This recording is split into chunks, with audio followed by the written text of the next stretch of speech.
Have you ever held on to something so tight that your hands started to hurt? Not a physical thing, but a memory, a person, or a version of the future you thought you'd have. I remember staring at an old text message chain at 2 a.m., replaying words that were said years ago, and realizing I was carrying a weight that wasn't even mine anymore. Today, I want to talk about what it means to let go, not as giving up, but as setting ourselves free. First, let's be honest. We all hold on to things. Maybe it's a mistake we made that we can't stop replaying, a relationship that ended but still lives in our heads, or a dream that didn't pan out. We do this because familiarity feels safe, even when it's painful. Our brains are wired to hold on to the past as a way to protect us from future hurt. We think, if I remember this, I won't make the same mistake again. But more often than not, we're just trapping ourselves in a loop of what-ifs. I once met someone who held on to a grudge against a friend for over a decade.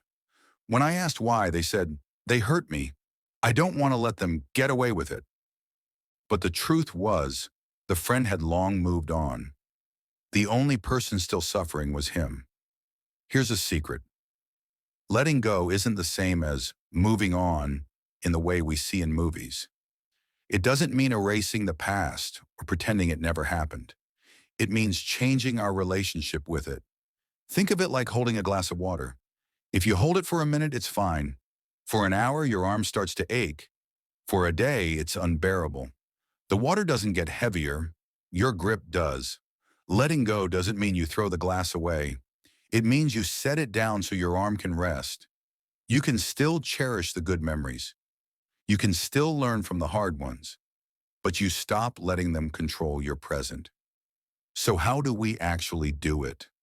It's not a single action, it's a process. Here are 3 small steps that make a big difference. First, acknowledge what you're holding on to. Say it out loud, write it down, or tell a trusted friend.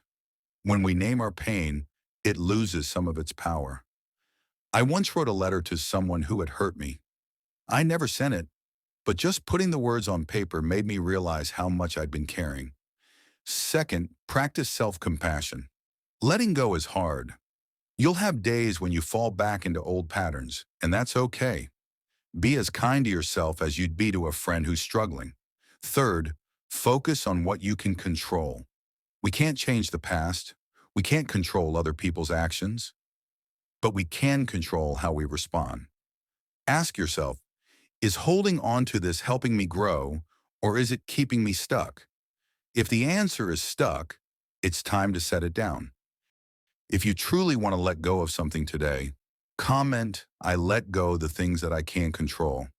It's not just a comment, even if it's just a small thing. It means you are ready to take the first step to let go. When you let go, something beautiful happens. You make space. Space for new memories, new relationships, new dreams. You start to live in the present, not in the could have been or should have been. I think of that old text message chain I mentioned earlier. When I finally deleted it, I didn't feel sad. I felt light, like a weight I didn't even know I was carrying had lifted. I started having more energy for the people in my life now, and I found joy in small moments I'd been missing. Letting go isn't an end. It's a beginning. It's giving yourself permission to be happy, even if things didn't go the way you planned. So today I challenge you. Pick one small thing to set down. It doesn't have to be big. Maybe it's a worry, a regret, or a thought that's been holding you back. Remember, you don't have to carry it all. Freedom is just one breath, one choice, one act of letting go away. And don't forget to like, subscribe, and drop a comment below if you're ready to take that first step today.